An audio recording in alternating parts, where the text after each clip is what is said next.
All right, the next question comes from Burton Trotter. My question is regarding the Gravewalker Witch archetype from Pathfinder. I struggled to find a good time to use the Possess Undead ability. We both have. Why would I want to do this? Can you name a couple of situations where it would be good? Can I leave the radius of my aura of corruption... Of desecration. Can I leave the radius of my aura of desecration while I'm possessing the undead? Alright, so, from my understanding, when you possess the undead, your aura moves with you. Yeah, honestly, I think of it as Harbingers taking direct control. Yeah, it is like Harbinger taking direct control. So, basically, when you've possessed the undead, you have left your body.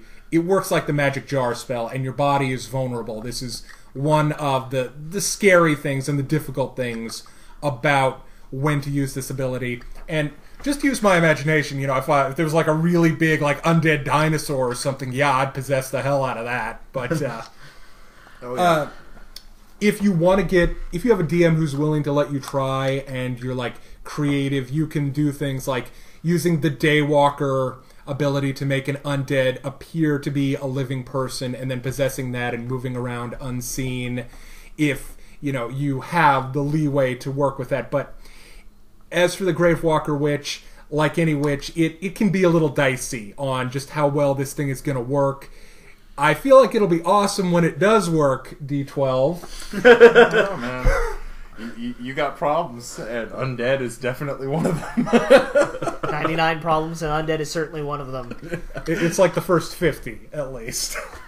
I wouldn't say that. Goblins, orcs. Oh my. They're definitely your first Giants. 50.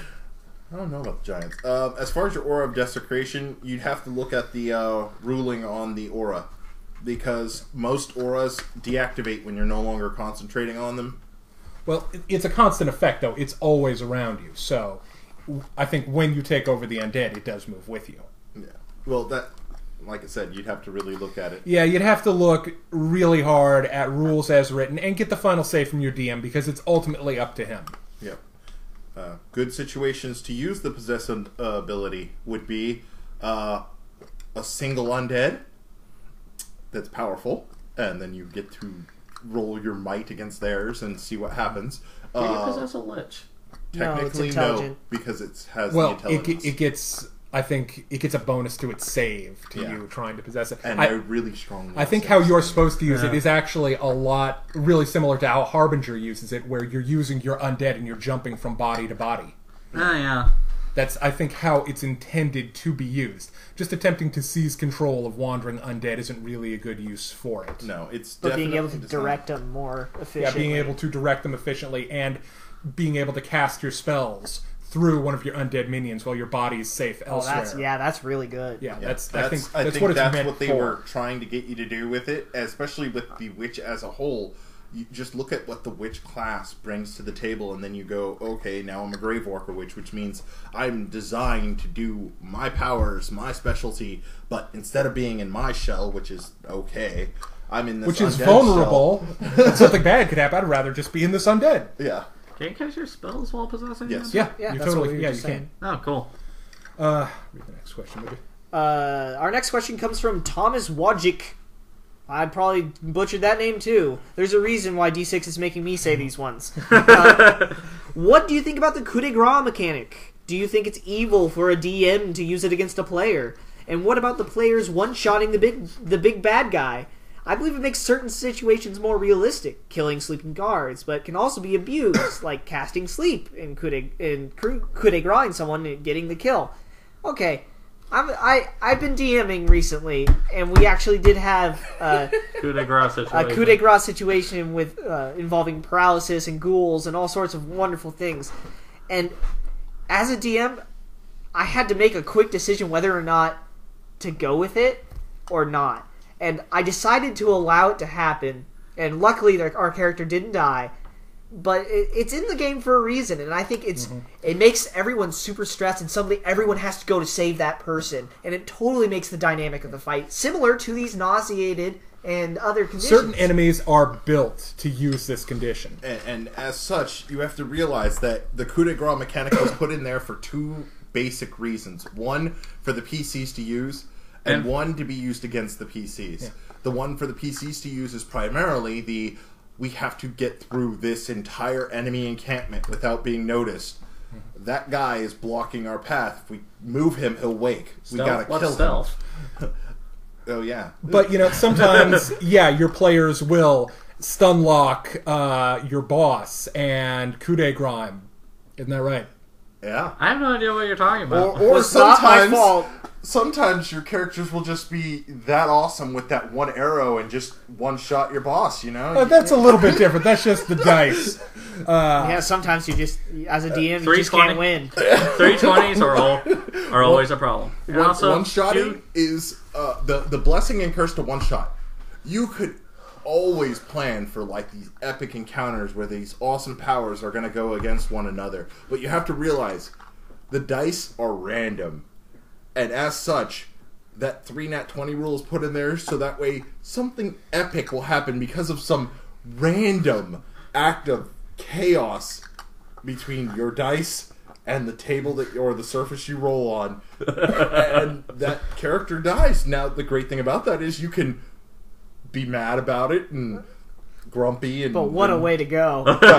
Or you can write this little ballot because, the fight was going to go like this and this and this and this, but now that arrow whizzes through the air, or that blade slices through the air. It'll be a story a story you will never cease to tell people. Yeah. However, as far as sleep goes, sleep is such a terrible spell. If you're wasting using it to coup de grace someone, why aren't you just killing them outright anyway? Yeah, and also do remember that there is a save against coup de grace also.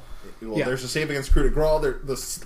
Sleep plus coup de grace equals death. Though we will say, against certain enemies, maximum DC of what? 15, 18? I will say that it is quite disappointing when somebody hold persons, and there's a reason that most of the DMs I play with, and myself as a person, say, if hold person, if the players aren't going to use it, and if you're playing a module, if the module doesn't call for it, I'm probably not going to throw someone at you that uses it, because it can be really annoying and really... Diggish.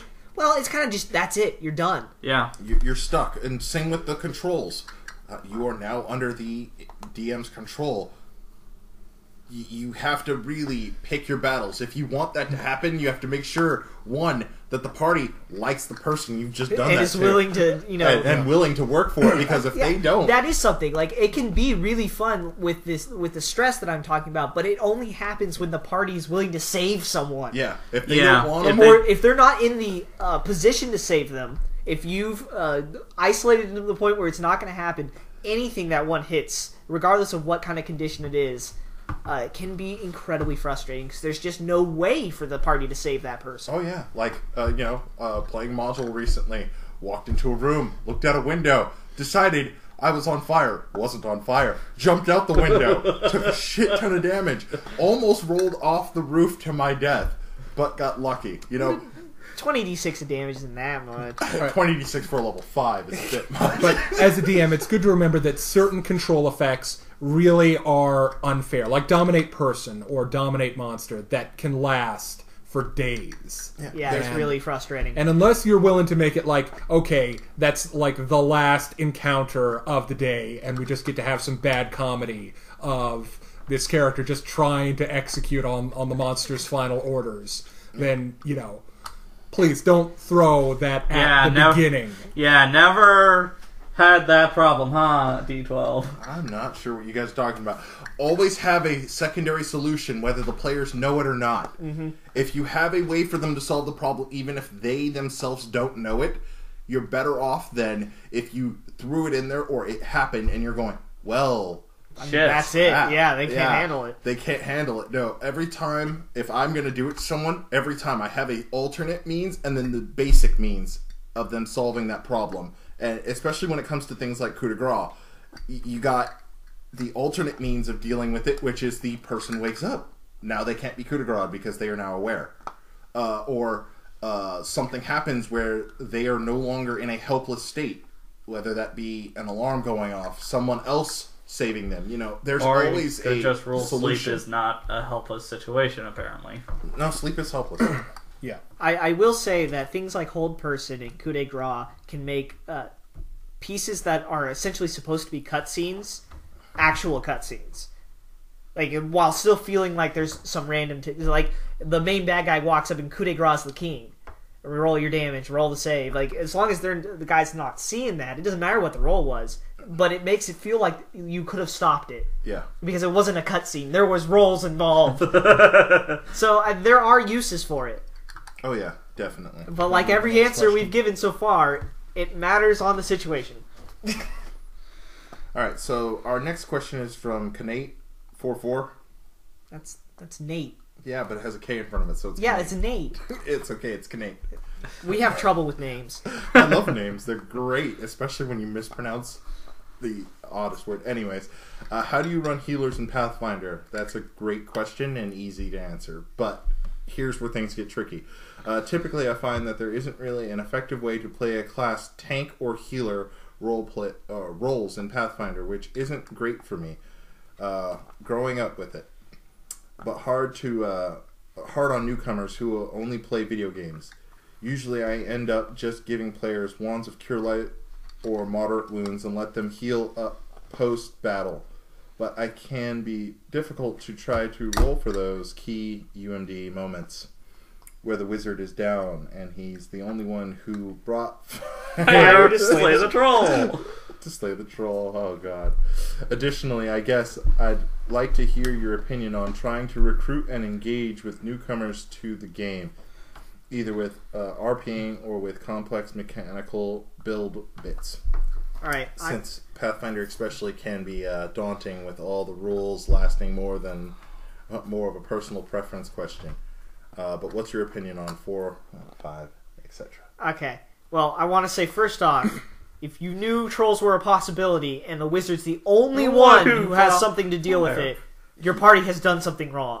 You've already made your first mistake there. And now you have to sleep in that first bed. mistake was fighting trolls to begin with, but sometimes you can't help that. I love trolls, though. They're a great monster type. But, alright. There's Alchemist Fire for a reason. Yeah. Alright, so to the beginning of your question, healers, Pathfinder, many options, all of which are relatively easy. You have to realize, though, that each one, with the exception of a certain one that I made that I love that combination because it's almost broken, it's beautiful. Each one is limited to its ability to heal in some way, shape, or form. Either it only has so many heals per day, either it only has so much health that it can heal per day, or it can what's the last bit? Or it's just it can only heal certain types of things. For instance, what is that? Inflict light wounds and undead. That's a heal. Yeah. That means it can only heal undead. Though. You're hurting anybody else you use that on, and vice versa. Unless you get, like, what is it? Planar alignment channel, and then that allows you to use negative energy to heal demons. Yeah, but I mean, well, I don't know. They're really iffy on how exactly alignment channel and elemental channel works. It's a gray area. I think the main question here that you're asking us, or at least your assertion, is that there isn't really an efficient way to play a tank or healer, and I don't agree with that. Yeah, I can give you a prime example. I built a class combination. It's a multi-class where I was part paladin, part oracle. My main premise of the character is to soak other people's damage. So I'm tanking in the opposite way of a normal tank. Instead of drawing all the aggro, I'm taking damage from my players as they take damage, and then putting that on myself, and then healing myself or healing them if they took way more damage than I could take off of them. I was doing the math this morning when I was looking at this question, and I figured that a cleric, first off, for tanks, paladins are number one because they just can heal themselves so much. But for healers, that is a little bit more complicated because there are a lot of classes that can heal and not a whole lot that are very good at it. Right. But for clerics, at level 1, let's think you have the worst possible stats that aren't negative. So let's say you have a charisma of 10 and a wisdom of 11. At level 1, you have one heal spell that you can do. And assuming you didn't take the heal domain, you have You don't get any extra ones, and you don't get any from your wisdom. But you Yeah. also have 3 channel energies. And those channel energies are party heals. So even at level 1, if you have the worst stats that aren't negative, you should have 4 heals, 3 of which are group heals. Now, assuming you have a 12 in wisdom or higher, that's 5 heals. Now, if you took the healing domain because you wanted to play a healer, that's 6 heals. And so on. At level 1. So there is an efficient way to play a healer. And even more, what they did with the spontaneous casting of the cleric allows you to prepare offensive and defensive spells and then just switch them to healing if that's needed. Which so you I do all the time. So that you can actually be in the fight and not just be a white mage in the back. Yeah. So I don't think you're trying hard enough to play a tank or play a healer. You really have to take the time, look at it, and then realize what you're going for. Because, like, in the case of my Oridon, I literally I feeded him and skilled him and made sure that when he gets into a combat situation, he goes, you and you. Okay, you two, anytime you take more than 5 points of damage, when it's your turn, you heal 5 points until you're at less than 5. And then the paladin aspect goes, I can heal myself with the lay on hands for insert number here. As I get stronger, the more I can heal. The paladin as itself, though, is a great tank class because it just kind of goes, I can take your damage because I have a high hit die. I can heal that damage because I have one ability off the bat that lets me go. Level 2. That's damn near off the bat. But It's damn near, but it scales, and it scales really well. And it scales really rapid. It doesn't. It's not like the standard cure that everybody else is getting. You're getting a really. You've really also good. got across the board good saves as a paladin, which can protect you from a lot fireballs, of stuff. you can make that reflex for Dominates. You can make that will. Yeah. Because for God phantasmal killers. I mean, because for your God poison, loves you. kidding me? Yeah. For that poison, Yeah. poison and disease and stuff. Like you can get real nasty, and I think the only other class that I've seen do tank really well, I really do believe that Paladin's almost the exclusive tank class if you want a really efficient tank. But I have done a Synthesis Summoner, and while we never, ever, ever, ever recommend allowing someone to play a Synthesis Summoner, It really. you can come out to having 40 AC, and while I don't think AC is generally a very good way to tank, if you have 40, nothing's going to hit you. Just remember, you'll never hit anything. Yeah. Well, that's just the dice gods And balancing the universe. And personally, War Priests and Clerics can tank, just depends on how you build them. Well, I don't think clerics can tank very well. War Priest can because they have that same lay on hands ability. Yeah. All right, now Clerics let's don't move on to 4th and 5th edition thoughts. Well- I've never played 4th edition. 5th and edition paladins are that lay on hands goes down in usability. Not just thoughts on the system. I think the question's thoughts on the system. Well, yeah, in but general. Personal in preferences. 5th edition, I think they give you a lot more with the spendable hit dice is a great way to heal, and I think approaching the healing after battles is a good way to do it. Yeah. I think with 4th and 5th edition, healing and tanking were a little bit different, and in some ways they were better, in some ways they were worse. As far as RP and getting new players, 4th edition was wonderful at getting new players. 4th edition is also not considered very good. 5th edition is considered pretty good and great for new players. 5th edition is the conversion system. It literally goes, oh, you were playing video games up until now? Alright, well, this is set up as close to a video game as we can make a board game. No, that was 4th edition. In my opinion, 5th edition did the exact same thing, only a 4th little edition better. was an MMO. With the powers, it was just an MMO. That's what it was. It was. But 5th edition did it in a way that it actually converted well. Yes. 4th edition did it in a way where they're like, oh, you played WoW. This is WoW. Oh, I'm sorry. On a table. It's WoW, air quotes. Yeah, it's WoW something, all right. So my critique of 5th edition kind of in general, it has a lot of good things about it, but this is entirely a personal gripe. I feel like it does try to tell a little too much of the story for you. The way it kind of picks your gear, and it says, okay, like for if you go with the scholar background, you have a letter from a colleague with a question you haven't answered yet. It's maybe I'm not that kind of scholar, you know? But a lot of that is stuff that you can work with your DM about. it's just something I find a little bit aggravating, but I see how that could be useful for new players or players who I want really to come like up. the character background generator in 5th, especially for new characters or new players, because they have this tendency of not really knowing what's accepted in RPing, and so they don't know how much background is supposed to go into a character because they've never done this before. Yeah. So having the background generator to kind of give you this direction of how to play a character is really nice. The next question is from Top Hat Tyrant. What do you do when... That totally is his name. Sorry. The next question comes from Top Hat Tyrant. What do you do when you're the only player that optimizes their build and everyone else doesn't at the table? Do you think you should change your build or convince others to play in a similar manner? All right. Never get argumentative. With that, Always get argumentative. That one is really. I argue with you about that. Don't force your opinion on other people. Force it all the time. It's a real toss up because it really more so depends on your DM. If your DM kind of had an idea that was going to happen, you really need to work with your DM and figure out what's best. Because if you're the only one that's optimized and everybody else is kind of average, that means that something, whatever you're optimized for, is going to completely go in your favor. But everything you're not optimized for is going to be average or crap. And we've seen this happen multiple times with our party, with our makeup, because each character will build, oh, I'm going to build specifically for dealing damage, and then, oh my god, I'm taking damage. And what the hell? Help me! I'm bleeding! Healer! Healer! Oh, wait, nobody decided to be a healer. Yeah, and then you have the healer. Alright, I'm great at healing. What happens when they needed that extra sword in battle, but your to hit is worse than crap, and you have no spells that can make it better. I don't build like that. No, you don't.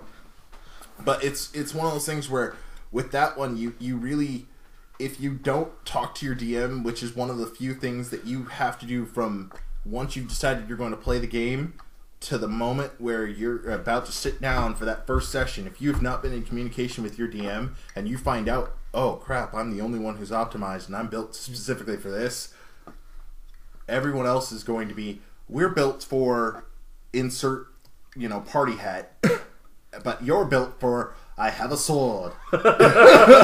I kind of disagree. My favorite spell's explosion.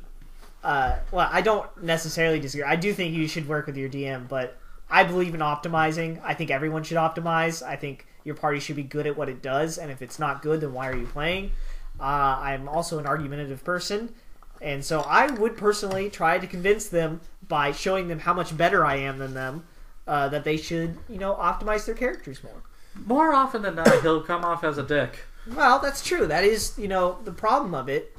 Yeah. But they need to learn, and they need to play in order to learn. Yeah, but if they don't have fun power gaming, you shouldn't force it on them.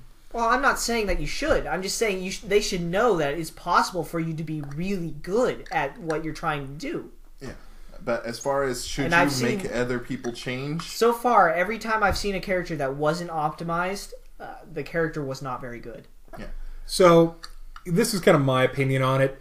Generally, I do optimize my characters. I find some specific thing that I really want to build for, and then I just kind of throw it out there and see how well it works, and I kind of let the rest of the party take care of themselves. And generally, that's kind of reflective of this group's party makeup. We tend to just have a bunch of very specialized people doing things. I think the only thing different maybe about that, one guy who's trying to keep the whole party alive. D10. What's that like? I'm so tired of babysitting you idiots. If you kill the enemy faster than they kill you, it's not a problem. If you stop them from doing anything at all, it's also not a problem. I honestly, in this situation... No, your answer there should have been, if you summon other things to fight for you, then you don't die. I, in the party, have the tendency to cohorts and minions, and if I can have an army fighting for me, I don't get hurt. So, give me undead any day. But nobody likes the undead. They seem to have a problem with that. But when it comes to the other people in your party, they're going to do what they want to do. And the objective is not for you to influence them, but for you to enjoy the game, them to enjoy the game. They might help you in a fight. Or they might shoot you in the back. You never can know. always give them advice, but don't peer pressure or browbeat them. I will say that no matter how optimized you should be, I personally believe in using a flaw system or something that shows that your character is not perfect. One, because I think it makes RPing actually enjoyable instead of like, oh look, you're the best at everything, thanks. And two, it makes hilarious amounts of fun when your master archer who gets bonuses to shooting into combat but has a chance of shooting his friends, and that happens, and it'll change the entire format of the encounter, and it's hilarious. And the format of look, the so-called optimized. friendship. He is optimized to hit. Yep. But if he doesn't hit, something stupid and funny happens. Oh yeah, because that character is completely and utterly optimized, and he's not even a class that is a martial class either. He's a spellcaster, and he goes, I like the bow. I like the bow so much that I have practiced the art of shooting not only into combat in unexpected and weird trajectories, but I will shoot over my ally's shoulder or through it. On all levels, I love D12's playstyle. Because usually it always throws a monkey wrench no matter who's DM. Yeah, no, my thought process was I used to build so optimized that people would cry. That is one thing that sometimes is actually a lot of fun to play someone who's not optimized. Yeah, you will have moments where you're going to be like, this was good, but that was hilarious. And like my current summoner, who's an archer, he is not completely optimized because if he wanted to be, he should have grabbed the martial class and those arrows would be like, woof. But feat-wise, But feat-wise, he is built to shoot a bow and summon something to aid in that combat. An ally to shoot in the back. Yeah. And let him shoot or let him shoot. You know, it's he's either going to shoot the enemy or you. Honestly, standing in front of him. I think what we're trying to say is not being optimized isn't a bad thing generally because it can lead to some fun moments. However, if you're the only one optimized and they don't have a problem with it, there's no problem optimizing your person. Yeah. Being the best at death is not really a bad thing. If anything, it means at least one of you can carry the rest through the fight. But if they're not enjoying that because they don't get to do anything, well, then maybe you should change your build. Yeah. The key thing that's the key thing. Make sure everybody's having fun. If someone's not having, or if more people are not having fun and you're having all the fun, it's time for a change. If everyone's having fun and you're still able to do what you do, no change needed. But no matter what the case is, no matter which way it goes, if you didn't communicate with your DM and you've found yourself in this problem, you're really the only one you can really blame for that is you for not talking to your DM. Yeah. What a lot of people I think tend to forget when it comes to making characters and playing D&D is it's a group sport. You have to be talking with your team and you have to be talking with your coach. Yep. Like if you're not in cooperation with everyone at the table, then it generally falls apart, and that's how people get upset or they get bored or cooperation and communication are absolutely vital if you don't want to have somebody upset at the table. Yeah. Our next question comes from Nerger1. How would you work around the communication problem that comes with a low-intelligence Trox character, considering it's a rare race and most people would only see them as a big monster, especially if they can't speak Common? I have no experience with this race. Couple things. Well, none of us really do. A Trox is like a insectoid humanoid, the big bulky guys. My first question is, why are you allowing a Trox? Or my second question is, I don't know if it's really a question. Is there a problem? Can your party make it work? Because if they can and it's funny, then you should allow it. Next thing, have him put a point in linguistics? I mean, I don't really see the issue here. You can always give him common. I think as far as people... Well, since it's low intelligence, they're arguing he doesn't have the intelligence to speak common. It's only a -2 to his intelligence on racial. Oh, okay. So unless he has an intelligence of like 2, he can speak. Okay. In which case, then he isn't even a PC. Yeah, at that point, he's an animal companion. However, I like your problem with him being rare and people seeing them as monsters. That can be a lot of... Honestly, that gives you more opportunities than it does detriments. I think, especially if you, like, have a bard, and the bard goes everywhere with the guy, they're best friends, and everybody's, like, terrified of this stupid bard. It's like, no, don't worry about it, he's a big softie. Like, he's not. He has a carapace, right? Yeah, see? Grabs chicken, bites off head. Yeah, see, there's fun things you can do with that. No, he does, but he ejects it, the acid into it, and then he slurps it up. Yeah, like, there's so much fun you can do. I think I especially think with the Trox, I think as long as they have a human or humanoid companion with them, then guards and people aren't going to generally attack on sight. Our next question comes from Tyler Basile. What do you think of insta-death abilities? Do you think they're cheap, and should you just not use them? Like Vorpal. Yeah, like Vorpal. Vorpal is fine, because... Well, I don't know. Vorpal can be cruel on enemy creatures. Like, enemy weapons having Vorpal can be really cruel. However, if you have parry, you're fine. You so did not make that. I did make that parry! You did not make I that did. parry. A conversation for another day. Yeah. I parried that. So, yeah. Anything which is like, you die, is... Save or die. Save or die abilities are problematic for you as a DM because, you have changed the dynamic of the party at that point, and frankly, I believe that if you're going to kill someone, kill them, and don't be like, okay, now go to these steps to bring them back, because that's kind of a waste of the party's time, and it's obnoxious. Yeah, also, if you do kill them, you're killing the pace of the plot. Yeah. I will say that this has a lot of the same issues as things like Hold Person. Because Hold Person and Coup de Grace is very much a save or die. I don't think you should just outright ban them. But I have a friend who DMs who Use them says... very sparingly. I have a friend who says, as the DM, if you guys don't use save or die, I won't use save or die. But the moment you guys use Hold Person it's on! or Phantasmal Killer or something like that, guess what? It's free game now. So it's dangerous. But again, I generally would stay away from them. Or what about monsters that have like a breath weapon? Like have a breath weapon that's a 4 or die. Would you? Well, would you the just saves... change that to say, oh, it's a like regular breath weapons. If you fail to save, you take this amount of D6 of damage instead of dying. Well, maybe that's not necessarily a bad thing, but generally the saves on save or dies are so low, like the DCs, that you should be able to hopefully pass it. However, I mean, roll 1 or a 2 or a 3, I mean, you're screwed. There's just nothing you can do about it. I think some of the better ones are things like Phantasmal Killer, where you get multiple saves to not die. Yeah. I think, though, like, you have options. Some of them legitimately are unfair. Others are a little bit easier for players to deal with, and you don't have the potential, horrifying consequences. How does that disintegrate?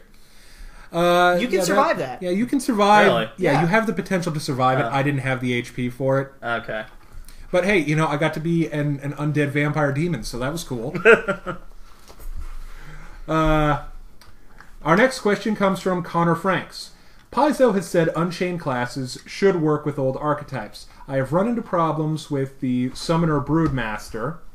The player I am DMing is half-elf using the Elemental Eidolons. The Broodmaster adds all free evolutions to all Eidolons.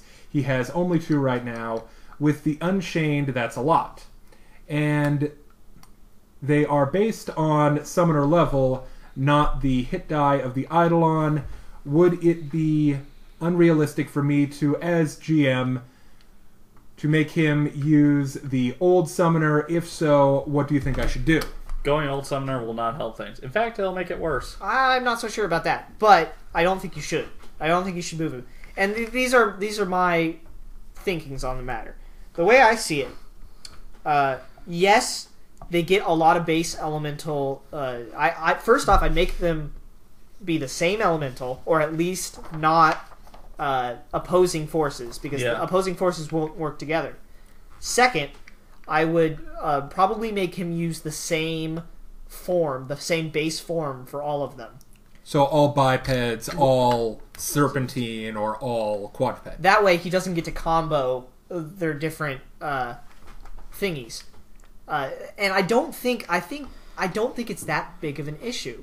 I think, they get a lot, but it doesn't really bypass the loss he gets from the amount of hit dice, the hit points and armor and strength bonus. For example, they're all going to have a really low strength score. So what if they have grab as an ability? Mm-hmm. They're not going to be able to use it. Yeah.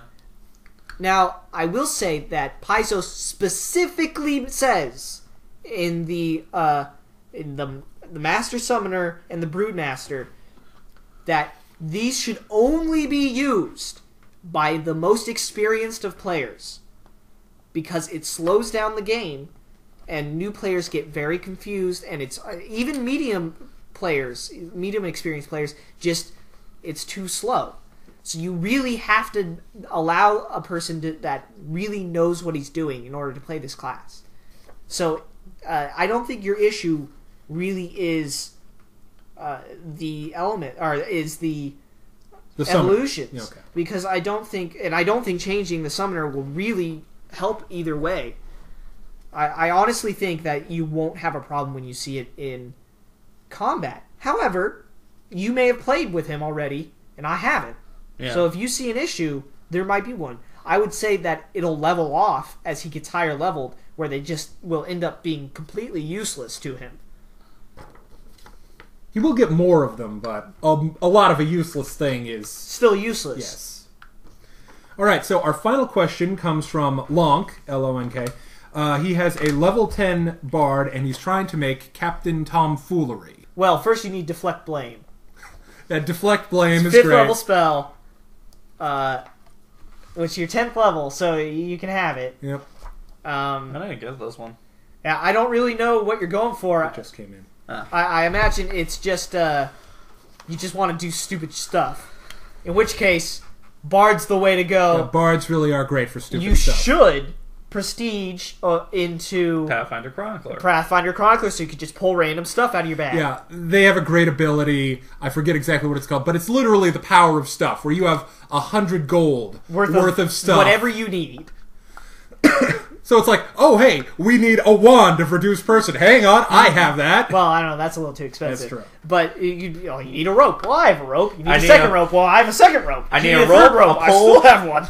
I need a rope, a pole arm, and a bear trap.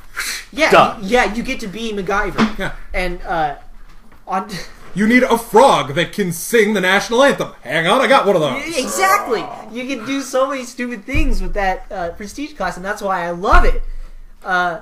And if you want to do stupid things, the Bard and spells, look at the complete spell lists on like the PFSRD. Yeah. And find spells like Deflect Blame, which is just, I cannot recommend it enough. You literally they have to make a save or everyone believes that person did it instead. And some other really silly ones like Mad Monkeys is a great spell. Yeah, Mad Monkeys is great. Monkeys! Or alternatively, you could multi-class into Vigilante and do some really stupid stuff with that. The Vigilante class is great. Where he's by day he's a bard, but by night he's Captain Tomfoolery. Look, it's a bird. It's a plane. It is a plane. It's Captain Tomfoolery. So some of your performances are going to be great for just doing stupid stuff, like Fascinate, where everyone has to pay attention to you. While you do like the chicken dance. Yeah, while you do the chicken dance. Just walk into a room full of goblins, just doing the chicken dance. None of them will make their will save. Bodybuilding as your performance. Oh yeah, the gun show. Yeah, I am Hans and he is Fez, and we are here to pump. You have a lot of crazy options with your performances. Like you could do prop comedy. Yeah, or you just rubber chicken. Yeah. Whack.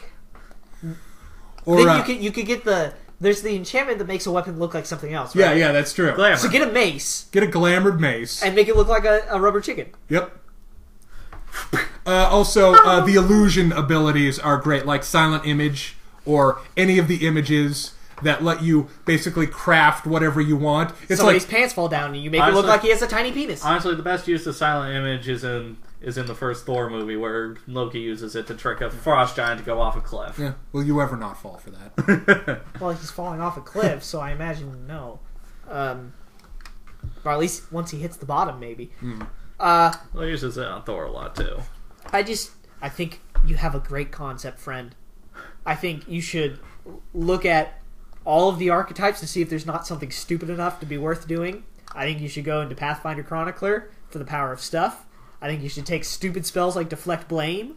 I think you should use the stupidest performances you can think of. Exactly. Got whatever that one that stops sonic effects because you're shouting over them is great. It's just use it when someone's trying to talk. If you can't tell, we love stupid arc. Like, there's so much, man. You should also pick like a Gripply or something really fucking retarded. Something that's just so stupid. Or a Trox. Pick a Trox. A Trox Bard with a really high charisma score. Sure, it's not optimized, but look, no one else at the table's optimizing, so it's not a big deal. I think small races are always funny for bards because small races are funny in general. Gnome Bard. If you really want to see something that's kind of what you want, go watch Critical Role and watch Sam Riegel play Scanlan Shorthalt. Oh my god, And, that guy. and he plays a stupid bard, and it's great. It's hilarious, and he pulls it off. And that's the kind of the kinds of things he does are the kind of things you could do. Thank you for listening to the D6damage Q A with me, D6. I'm D8. And I'm D10. And D12 had to go, but it was great to have him here. Thank you for watching. If you're interested in more videos about Pathfinder and Dungeons & Dragons, check us out right here on YouTube. Thank you for watching.